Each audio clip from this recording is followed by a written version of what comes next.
Hey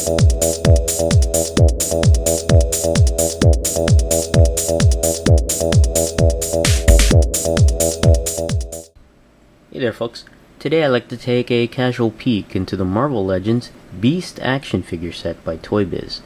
This set is part of Series 4 of the Marvel Legends action figures and was originally released in 2003.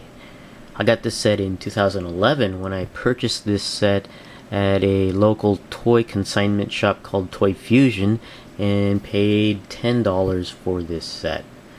Taking a look at the figure here in the package, you can see Beast in his altered form, I guess blue furry form, and this figure has lots of articulation points, 39 to be exact, according to the description here. And the figure does come included with a comic book and a collector wall mountable display stand.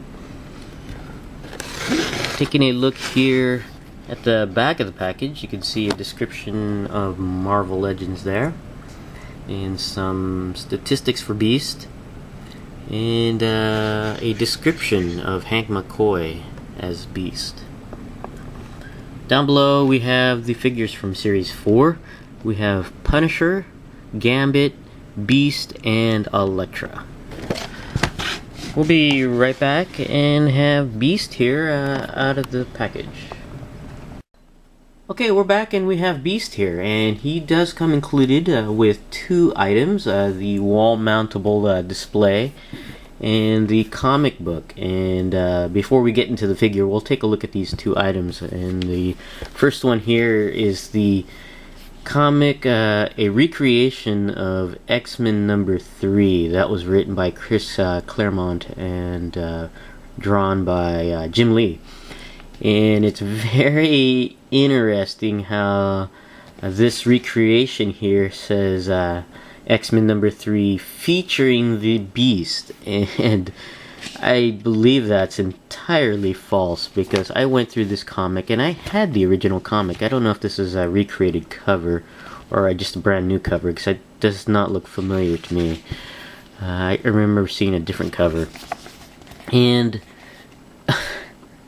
this comic book does not feature the Beast. I went through the entire comic, and the Beast is in this comic for only 7 panels out of the entire comic book. That does not mean featuring the Beast to me. It's more just including the Beast in the comic, not really featuring the Beast. I don't know why they not included a comic that did feature the Beast, say Beauty and the Beast miniseries back in the 80s, or even his own miniseries in the later 90s. It just baffles my mind why they included this particular comic where he's barely in it. There's one panel right there. One of 7 panels in the entire comic book that the Beast is in. So, not sure there's a second panel there. I'm just not sure why they used this particular issue to include with the figure. I just think it's just a way to get maybe Jim Lee's artwork out there. I'm not sure. But that was the comic. The next thing we'll take a look at here is the wall mountable display, which comes in 2 pieces. We have here this hanging display here where you can actually have place 2, I guess, nails in the wall, or pegs in the wall. You can stick it in there and just hang it off of the wall on there, and it does have 2 pegs here to place Beast on, and an additional peg here if you wanted to place him on the bottom of this edge here. And we have here this plastic bar that you can just stick into the peg holes here on the front of the display, and you can have Beast hanging off of these 2 overhangs here, or have him sit on top of here, or whatever you want to do to display Beast using this display base. It's pretty interesting. It's pretty small on here, but it's kind of neat to have included there. Now on to the Beast figure. And this is an interesting figure. It has a great sculpt. I really do like the sculpt, and some interesting articulation joints. Not common with the rest of the Marvel Legends line. And we'll go into that as we go along. But let's go ahead and take a look at the Beast figure itself. You can see Beast here in his altered form. This is not his original form. I believe he did this to himself to change his appearance. I can't remember if it was intended or not, but he was not in this form when he came to the X-Men team, being one of the founding members of the X-Men team. But it's pretty cool. I really do like Beast in this form, in his furry form, you could say. And it's actually well sculpted. You can see starting with the head sculpt there, very neat, very feral-like and Beast-like. And you got the hair, looks very similar to Wolverine's hair with the mutton chop type style there, as well as the I guess folded hair back. And of course it's got fur highlights on the body, some sculpted fur on there, and also some texture detail of the fur in addition to the sculpt. Very, very cool on there. You can see more of the texture of the fur here. And it runs throughout the entire length of the body, even down to his legs, even more detail there. You can see that's very, very cool. I really do like this Beast figure. It's a little bit bigger than I thought it would be. I never thought Beast in this form was as big as he is. I do remember him being a little bit bulkier, but I didn't think he was this much bigger in size compared to the rest of the Marvel Legends. I thought he was just a little bit bigger than Wolverine.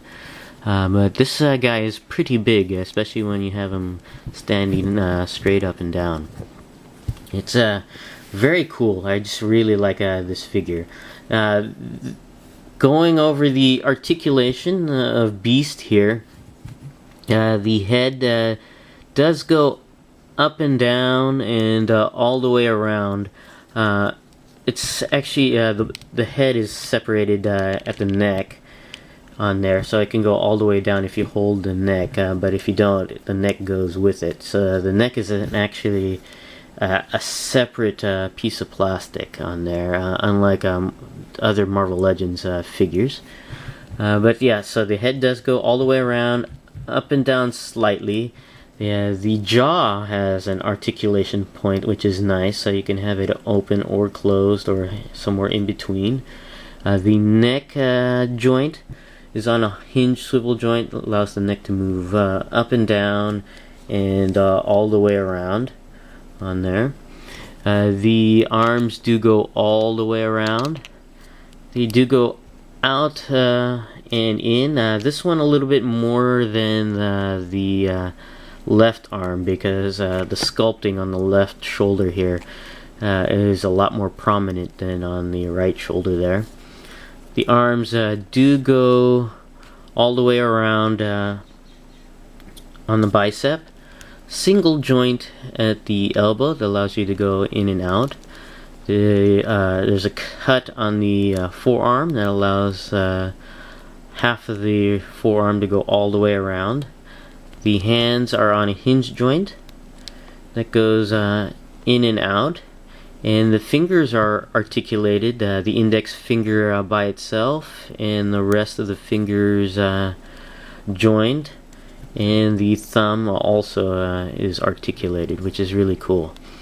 The torso does not have a hinge joint on there, so that would have been really, really cool if it did, but it's just a single piece.